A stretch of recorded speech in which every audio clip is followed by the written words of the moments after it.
গুৰুত্বপূৰ্ণ খবৰ মাজত মাত্ৰ 19টা দিনহে বাকি আছে 12000 কোটি টকা লাভ কৰিব এতিয়াই আবেদন কৰক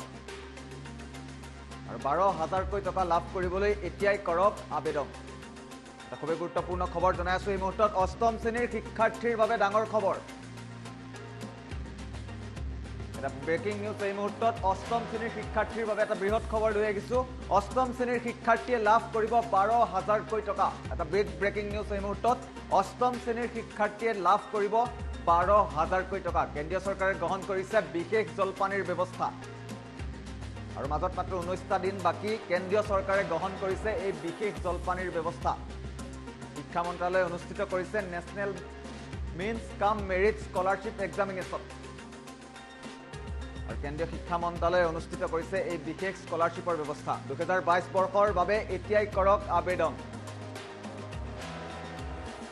আৰু অষ্টম শ্ৰেণীৰ শিক্ষাৰ্থীৰ বাবে এটা বৃহৎ খবৰ এই মুহূৰ্তত লৈ আহিছো পৰীক্ষাত উত্তীৰ্ণ ছাত্ৰ ছাত্ৰীয়ে লাভ কৰিব 12000 কোটি টকাৰ জলপানী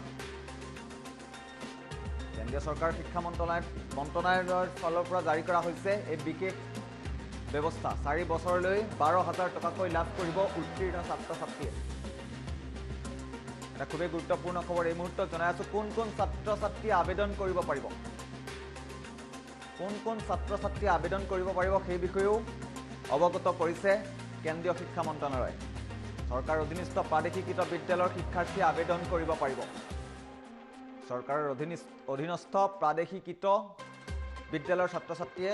আবেদন কৰিব পাৰিব আৰু স্থানীয় সমিতিৰ দ্বাৰা পৰিচালিত বিদ্যালয়ত অধ্যয়নৰত শিক্ষাৰ্থীয়েও কৰিব পাৰিব আবেদন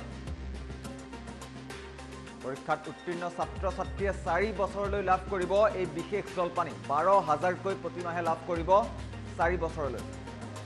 জনাই আছো এটা খুব গুৰুত্বপূৰ্ণ খবৰ আবেদনৰ অন্তিম তাৰিখ হৈছে 27 নৱেম্বৰ পুনৰবাৰ জনাইছো মাজত মাত্ৰ 19টা দিন বাকি